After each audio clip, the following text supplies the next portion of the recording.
नमस्कार दोस्तों, आपके अपने चैनल हमारे संस्कार में आपका बहुत बहुत स्वागत है। आज हम आपके लिए लेकर आए हैं आषाढ़ मास महात्म्य कथा अध्याय 26।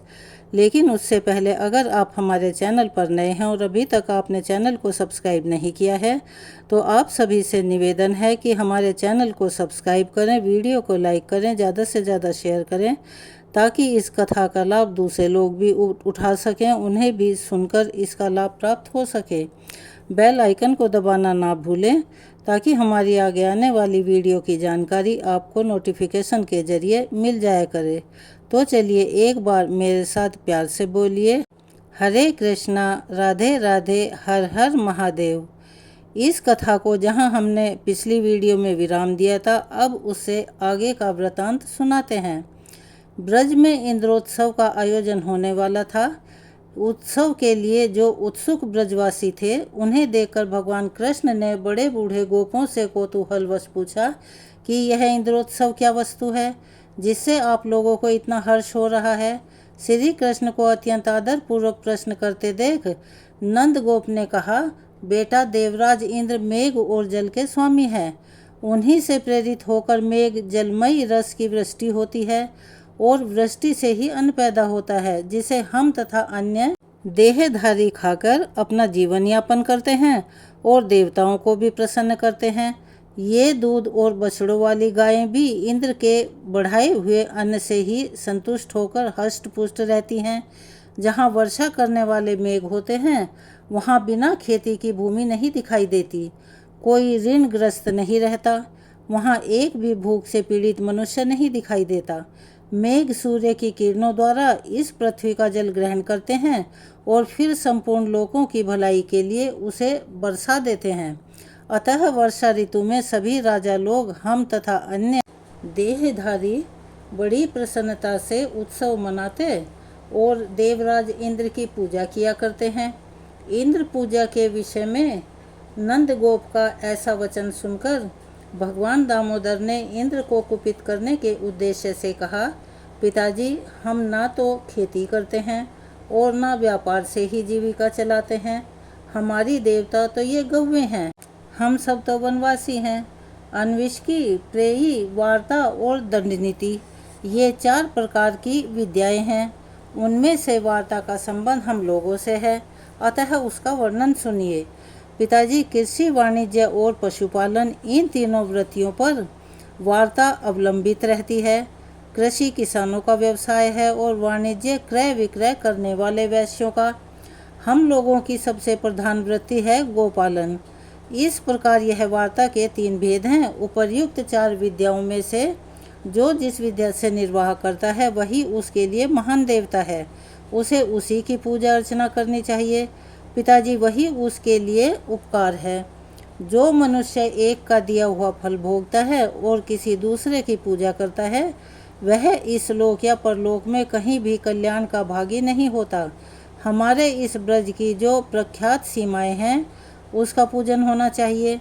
सीमा के भीतर वन है और वन के भीतर संपूर्ण पर्वत हैं जो हमारे लिए परम आश्रयी हैं। अतः हमें गिर यज्ञ, गो यज्ञ आरंभ करना चाहिए। इंद्र से हमारा क्या लाभ होता है? हमारे लिए तो गौवें और गिरिराज ही देवता है। ब्राह्मण मंत्र युक्त यज्ञ को प्रधानता देते हैं। किसानों के यहाँ क्षीर यज्ञ अर्थात हल पूजन होता है और हम जैसे वन और पर्वतों में रहने वाले लोग गिर यज्ञ और गौ यज्ञ का अनुष्ठान करें तो उत्तम रहेगा। इसीलिए मेरा तो विचार यह है कि आप लोग भांति भांति की पूजा सामग्रियों से गिरिराज गोवर्धन की पूजा करें। संपूर्ण ब्रज का दूध एकत्र किया जाए और उससे ब्राह्मणों तथा अन्य याचकों को भोजन कराया जाए। इस प्रकार गोवर्धन का पूजन, होम और ब्राह्मण भोजन हो जाने पर गौओं का शरद ऋतु में प्राप्त होने वाले पुष्पों द्वारा श्रृंगार किया जाए और वे गिरिराज की परिक्रमा करें। गोपगण, यही मेरी सम्मति है। यदि आप लोग प्रेम पूर्वक यज्ञ करेंगे तो इसके द्वारा गौवें और गिरिराज गोवर्धन पर्वत प्रसन्न होंगे, साथ ही मुझे भी बड़ी प्रसन्नता होगी। श्री कृष्ण का यह वचन सुनकर नंद आदि ब्रजवासियों के मुख हर्ष से प्रफुल्लित हो उठे। वे कहने लगे, बहुत ठीक है बेटा, बहुत ठीक है। तुमने जो अपना मत प्रकट किया है वह बहुत ही सुंदर है। हम लोग वही करेंगे। अब गिर यज्ञ का ही प्रारंभ किया जाए। ऐसा कहकर ब्रजवासियों ने गिरि यज्ञ का अनुष्ठान किया।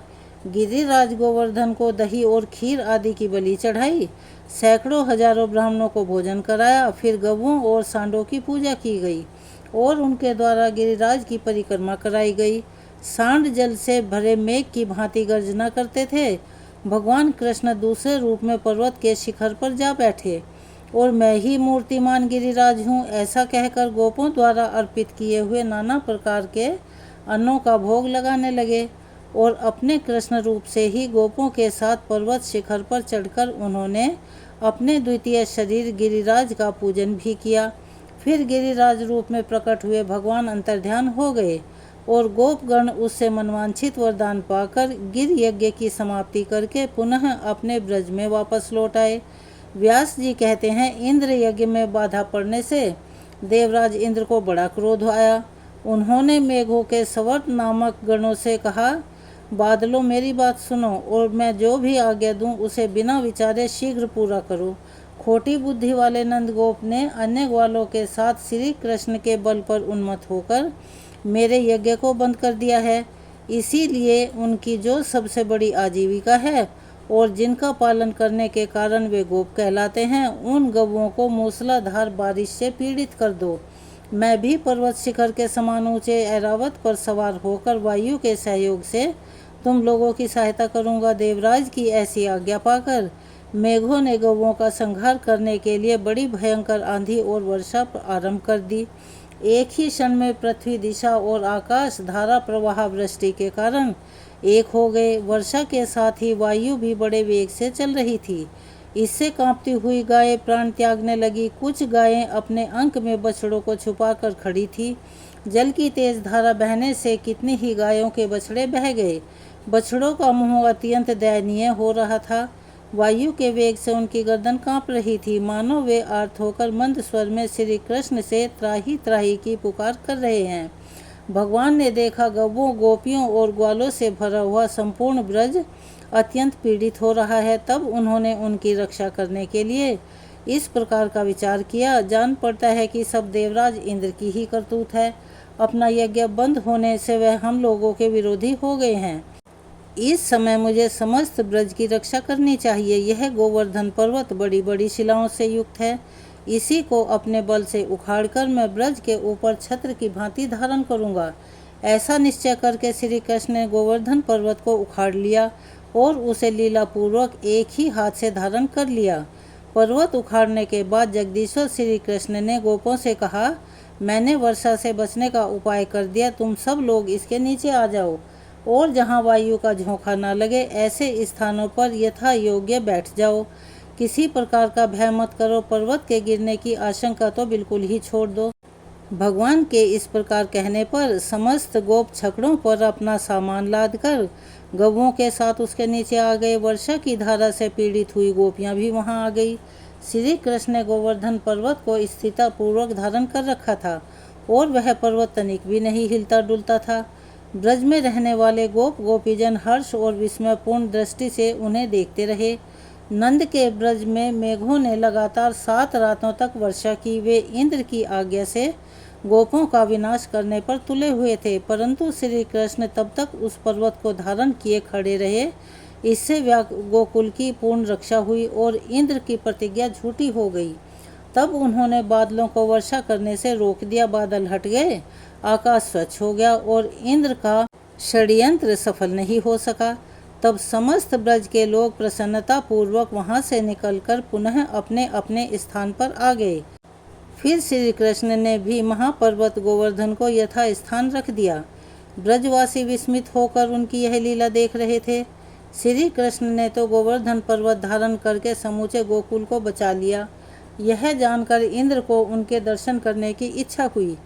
वे महागजराज ऐरावत पर आरूढ़ होकर ब्रज में आए। वहां देवराज ने गोवर्धन पर्वत के समीप श्री कृष्ण का दर्शन किया।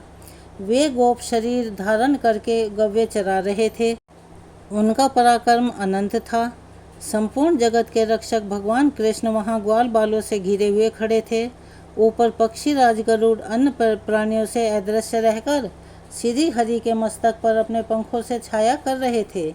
यह देखकर इंद्र एकांत में ऐरावत हाथी से उतरे और प्रेम से एक टक देखते हुए भगवान मधुसूदन से मुस्कुराकर बोले, महाभाव श्री कृष्ण, मैं आपके समीप जिस कार्य के लिए आया हूँ उसे सुनिए। मेरे प्रति कोई अन्यथा विचार नहीं करना चाहिए। हे परमेश्वर, आप ही संपूर्ण जगत के आधार हैं और पृथ्वी का भार उतारने के लिए भूतल पर अवतीर्ण हुए हैं। मेरा यज्ञ बंद होने से मेरे मन में विरोध जाग उठा था और मैंने गोकुल का नाश करने के लिए बड़े बड़े मेघों को वर्षा करने की आज्ञा दे दी। उन्होंने ही यह संहार मचाया है, परंतु आपने महापर्वत गोवर्धन को उखाड़कर समस्त गवों को कष्ट से बचा लिया। वीरवर, आपके इस अद्भुत कर्म से मुझे बड़ी प्रसन्नता हुई है। कृष्ण, मैं तो अब ऐसा मानता हूँ कि आज ही देवताओं का सारा प्रयोजन सिद्ध हो गया, क्योंकि आपने एक ही हाथ से इस गिरिराज को ऊपर जो उठा रखा था। श्री कृष्ण, आपने गोवंश की बहुत बड़ी रक्षा की है, अतः आप आदर करने के लिए मैं गवों की प्रेरणा से ही यहाँ आपके समीप आया हूँ। गवों के आदेशानुसार आज मैं उपेंद्र के पद पर आपका अभिषेक करूँगा। आज से आप गवों के इंद्र होकर गोविंद नाम से विख्यात होोगे। ऐसा कहकर देवराज इंद्र ने ऐरावत हाथी से घंटा उतारा, उसमें पवित्र जल भरा हुआ था। उस दिव्य जल से उन्होंने श्री कृष्ण का अभिषेक किया। श्री कृष्ण का अभिषेक होते समय गौओं ने तत्काल अपने थन से दूध की धारा बहाकर वसुधा को भिगो दिया। अभिषेक का कार्य पूरा होकर देवराज इंद्र ने प्रेम और विनय पूर्वक श्री कृष्ण से फिर कहा, महाभाग, ये सब तो मैंने गौओं के आदेश से किया है। अब पृथ्वी का भार उतरवाने की इच्छा से मैं जो और कुछ बातें निवेदन करता हूँ उन्हें भी सुनिए। मेरे अंश से इस पृथ्वी पर एक श्रेष्ठ पुरुष उत्पन्न हुआ है जिसका नाम अर्जुन है। आप उसकी सदा रक्षा करते रहें। मधुसूदन अर्जुन वीर पुरुष है, वह इस भूमि का भार उतारने में आपकी सहायता करेगा। जैसे अपनी रक्षा की जाती है वैसे ही आपको अर्जुन की भी रक्षा करनी चाहिए। देवराज इंद्र की बात सुनकर भगवान कृष्ण बोले, देवराज, मैं जानता हूँ भरत वंश में आपके अंश से अर्जुन की उत्पत्ति हुई है। मैं जब तक इस भूतल पर रहूँगा अर्जुन की रक्षा करूँगा। मेरे रहते अर्जुन को युद्ध में कोई भी जीत नहीं सकेगा। महाबाहु कंस, अरिष्टासुर, केशी, कुवलयपीठ और नरकासुर आदि दैत्यों के मारे जाने के पश्चात महाभारत का युद्ध होगा। उसकी समाप्ति होने पर यह जानना चाहिए कि पृथ्वी का भार उतर गया। अब आप जाइए, पुत्र के लिए कोई चिंता मत कीजिए। मेरे आगे अर्जुन का कोई भी शत्रु कभी सफल नहीं हो सकेगा।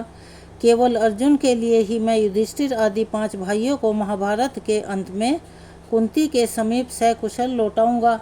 श्री कृष्ण के ऐसा कहने पर देवराज इंद्र ने उन्हें अपने सीने से लगाया और ऐरावत पर आरूढ़ होकर पुनः स्वर्ग को प्रस्थान किया।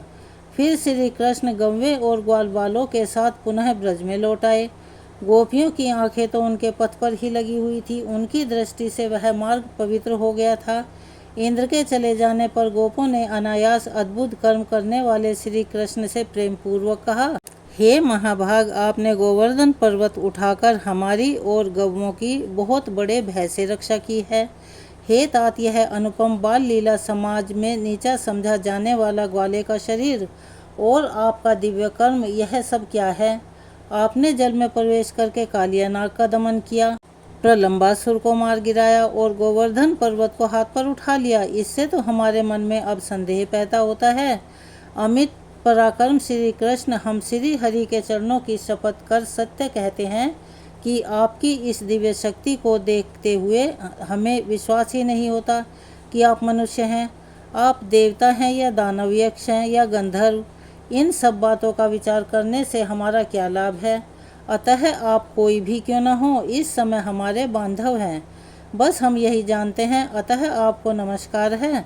हम देखते हैं कि स्त्री और बालकों सहित समस्त ब्रज का आपके प्रति प्रेम बढ़ रहा है। यह क्रम भी आपका ऐसा ही है जिसे संपूर्ण देवता भी नहीं कर सकते। अभी आप बालक हैं, फिर भी आपके बल की कोई सीमा नहीं है। इधर आपने हम लोगों को में जन्म लिया है जो अच्छी श्रेणी में नहीं गिना जाता। अमें आत्मन, इन सब बातों पर विचार करने से आप हमारे मन में शंका उत्पन्न कर देते हैं। गोपों की यह बात सुनकर भगवान कुछ समय तक प्रेम से रूठकर चुपचाप बैठे रहे। फिर इस प्रकार बोले, गोपकर्ण, यदि मेरे साथ संबंध होने से आपको लज्जा नहीं आती हो, अथवा यदि मैं आप लोगों का प्रिय हूँ, तो इस प्रकार विचार करने की भला क्या आवश्यकता आन पड़ी। अगर मुझ पर आपका प्रेम है या मैं आपकी प्रशंसा का पात्र हूँ, तो मेरे प्रति अपने बंधु बांधव के समान ही स्नेह रखिए। मैं ना तो देवता हूँ, ना गंधर्व, ना यक्ष हूँ और ना दानव। मैं तो आपका बंधु होकर उत्पन्न हुआ हूँ, अतः आपको यही मानना चाहिए। इसके अलावा किसी भी विचार को मन में स्थान नहीं देना चाहिए। श्री हरि के यह वचन सुनकर गोप मौन हो गए। वह सोचकर कि कहीं कन्हैया हमारी बात सुनकर रूठ गया, तो वहाँ से चुपचाप चले गए। फिर एक दिन निशा काल में श्री कृष्ण ने देखा, आकाश स्वच्छ है, शरद चंद्र की मनोहर चांदनी चारों ओर फैली हुई है, कुमुदनी खिली है, जिसकी आमोदमयी सुगंध से संपूर्ण दिशाएं महक रही हैं। वन में सब ओर भंवरे गुंजार कर रहे हैं, जिससे वह वन श्रेणी अत्यंत मनोहारी जान पड़ती है। प्रकृति की यह नैसर्गिक शोभा देखकर उन्होंने गोपियों के साथ रास करने का विचार किया। श्री कृष्ण ने अत्यंत मधुर स्वर में संगीत की मधुरता छेड़ दी, जो वनिताओं को बहुत ही प्रिय थी। गीत की मनोरम ध्वनि सुनकर गोपियां घर छोड़कर निकल पड़ी और बड़ी उतावली के साथ उस स्थान पर आ पहुंची जहां मधुसूदन मुरली बजा रहे थे। वहां आकर कोई गोपी तो उनके स्वर से स्वर मिलाकर धीरे धीरे गाने लगी, कोई ध्यान देकर सुनती हुई मन ही मन भगवान का ध्यान करने लगी, कोई कृष्ण कृष्ण ऐसा कहकर लजा गई, कोई प्रेमांध लज्जा को तिलांजलि देकर उनकी बगल में ही आकर खड़ी हो गई, कोई गोपी बाहर गुरुजनों को खड़ा देखकर घर के भीतर ही रह गई और नेत्र बंद करके तन्मय होकर गोविंद का ध्यान करने लगी। गोपियों से घिरे हुए श्री कृष्ण रास लीला का रसास्वादन करने को उत्सुक थे, अतः उन्होंने शरदकालीन चंद्रमा की ज्योत्सना से अत्यंत मनोरम प्रतीत होने वाली उस रजनी का सम्मान किया, रास आरंभ करके उसे गौरव प्रदान किया। इसी बीच में श्री कृष्ण गायब होकर कहीं अन्यत्र चले गए। गोपियों का शरीर श्री कृष्ण की चेष्टाओं के अधीन था। वे झुंड की झुंड अपने प्रीतम की खोज के लिए वृंदावन में विचरने लगी। उनके मन में तो केवल श्री कृष्ण के दर्शन की इच्छा थी। वे वृंदावन की भूमि पर रात में श्री कृष्ण के चरण चिन्ह देखकर उन्हें चारों ओर ढूंढ रही थी। श्री कृष्ण की विभिन्न लीलाओं का अनुकरण करती हुई उन्हीं में व्यग्र होकर सभी गोपियां एक ही साथ वृंदावन में विचरने लगी। बहुत खोजने पर भी जब श्री कृष्ण कहीं नहीं मिले, तब उनके दर्शनों से निराश होकर वे सब की सब लौटकर यमुना के तट पर आई और उनके मनोहर चरित्रों का गान करने लगी। इतने में ही श्री कृष्ण उन्हें आते हुए दिखाई दिए। उनका मुख कमल की तरह खिला हुआ था। त्रिभुवन के रक्षक और लीला से ही सब कुछ करने वाले कृष्ण को आते देख कोई गोपी अत्यंत हर्ष से भर गई। उसके नेत्र प्रसन्नता से खिल उठे और वह कृष्ण कृष्ण कृष्ण की रट लगाने लगी। किसी ने तो अपनी भौं तिरछी करके उनकी ओर देखा, नेत्र रूपी भ्रमरों के द्वारा उनके मुख कमल की सौंदर्य माधुरी का पान करने लगी। किसी गोपी ने गोविंद को निहार कर अपने नेत्र ही बंद कर लिए और उन्हीं के रूप का ध्यान करती हुई वह योग रूढ़ सी प्रतीत होने लगी। तब माधव ने किसी को प्रवचन कहकर और किसी को अपनी कुटिल चितवन से निहार कर मना लिया, क्योंकि वे बिना बताए ही कहीं गायब जो हो गए थे और जानते थे कि सभी गोपियां उनसे नाराज हैं। यह सब देखकर सभी गोपियों का मन प्रसन्न हो गया। फिर उदार चरित्रों वाले श्री कृष्ण ने रास मंडली बनाई और समस्त गोपियों के साथ आदर पूर्वक रासलीला की। उस समय कोई भी गोपी श्री कृष्ण के पास से हटना ही नहीं चाहती थी, अतः एक स्थान पर स्थिर हो जाने के कारण रास उचित मंडल नहीं बन सका। तब श्री कृष्ण ने एक एक गोपी का हाथ पकड़कर रास मंडल की रचना की। उस समय उनके हाथ का स्पर्श पाकर प्रत्येक गोपी की आंखें आनंद से मूंदी जाती थी। इसके बाद रासलीला आरंभ हुई। चूड़ियों की झनकार के साथ क्रमशः शरद ऋतु की शोभा के रमणीक गीत गाए जाने लगे। उस समय श्री कृष्ण शरद ऋतु के चंद्रमा का, उनकी चारु चंद्रिका का और मनोहर कुमुद वन का वर्णन करते हुए गीत गाते थे, किंतु गोपियां तो बारंबार केवल श्री कृष्ण के नाम का ही गान किया करती थी। श्री कृष्ण जितने ऊंचे स्वर में रास के गीत गाते, उससे दोगुने स्वर में समस्त गोपियां धन्य कृष्ण का उच्चारण किया करती। भगवान जब आगे चलते तो गोपियां उनके पीछे चलने लगती और जब वे पीछे की ओर घूमकर लौट पड़ते तो वे उनके सामने मुंह किए पीछे हटती थी। इस प्रकार वे अनुलोम और प्रतिलोम गति से श्री हरि का साथ देती थी। मधुसूदन ने उस समय गोपियों के साथ ऐसा रास किया जिससे उन्हें उनके बिना एक क्षण भी करोड़ों वर्षों के समान प्रतीत होने लगा। भगवान श्री कृष्ण सभी के ईश्वर हैं। वे गोपियों में, उनके पतियों में तथा संपूर्ण भूतों में भी निवास करते हैं। वे आत्मा रूप से संपूर्ण विश्व को व्याप्त करके स्थित हैं। जैसे सभी प्राणियों में पृथ्वी, जल, अग्नि, वायु, आकाश और आत्मा है, ठीक उसी प्रकार भगवान भी सबको व्याप्त करके स्थिर हैं। एक दिन आधी रात के समय जब श्री कृष्ण रासलीला में संलग्न थे, अरिष्टासुर नाम का उन्मत्त दानव ब्रजवासियों को त्रास देता हुआ वहां सांड के रूप में आ पहुंचा। उसका शरीर जलपूर्ण मेघ के समान काला था, सींग तीखे थे, नेत्र सूर्य की तरह तेजस्वी दिखाई देते थे। वह अपने खुर के अग्रभाग से पृथ्वी को विदीर्ण किए डालता था और दांत पीसता हुआ अपने दोनों होठों को बार बार जीभ से चाट रहा था। उसके कंधों की गांठें अत्यंत कठोर थी और उसने क्रोध के मारे अपनी पूंछ ऊपर की ओर उठा रखी थी। उसकी गर्दन लंबी तथा मुख विशाल था। वृक्षों से टक्कर लेने के कारण उसके ललाट में घाव के कई चिन्ह थे। सांड का रूप धारण करने वाला वह दैत्य गौओं के गर्भ गिरा देता और सबको बड़े वेग से मारता हुआ सदा वन में घूमा करता था। उसके नेत्र बड़े भयंकर थे। उसे देखकर समस्त गोप और गोपांगनाएं अत्यंत भय से व्याकुल हो उठी और कृष्ण कृष्ण पुकारने लगी। उनका आर्तनाद सुनकर श्री कृष्ण ने ताल ठोकते हुए सिंह के समान गर्जना की। वह शब्द सुनकर दुरात्मा वृषभासुर श्री कृष्ण की ओर ही दौड़ पड़ा। उसकी आंखें श्री कृष्ण के पेट की ओर लगी हुई थी और सामने उन्हीं की सीध में अपने सींगों का अग्रभाग कर रखा था। उस महाबली दैत्य को आते देखकर श्री कृष्ण अवहेलना पूर्वक हंसने लगे और अपने स्थान से तिल भर भी पीछे नहीं हटे। जैसे ही वह दैत्य समीप आया, मधुसूदन ने झट से उसके दोनों सींग पकड़ लिए और अपने घुटने से उसकी कोख पर प्रहार किया। सींग पकड़ लिए जाने पर वह दानव हिलडुल नहीं पा रहा था। उसका अहंकार और बल दोनों ही नष्ट हो चुके थे। श्री कृष्ण ने उसकी गर्दन को भीगे हुए कपड़े की भांति निचोड़ डाला और एक सींग उखाड़कर उसी से उस पर प्रहार कर दिया। इससे वह महादैत्य मुंह से रक्त वमन करके वहीं मर गया और उसके मारे जाने पर गोपों ने भगवान श्री कृष्ण की भूरी भूरी प्रशंसा की। ठीक उसी तरह जैसे पूर्व काल में जंभासुर के मारे जाने पर देवताओं ने देवराज इंद्र की स्तुति की थी। आज का यह अध्याय यहीं समाप्त होता है। कल दूसरा अध्याय हम अपनी दूसरी वीडियो में सुनाएंगे। तब तक के लिए आप उस वीडियो का इंतज़ार कीजिए। अगर आप हमारे चैनल पर नए हैं और अभी तक आपने चैनल को सब्सक्राइब नहीं किया है तो आप सभी से निवेदन है कि प्लीज़ हमारे चैनल को सब्सक्राइब करें, वीडियो को लाइक करें, ज़्यादा से ज़्यादा शेयर करें ताकि यह जानकारी और लोगों तक भी पहुंच सके, उन्हें भी इसका लाभ मिल सके।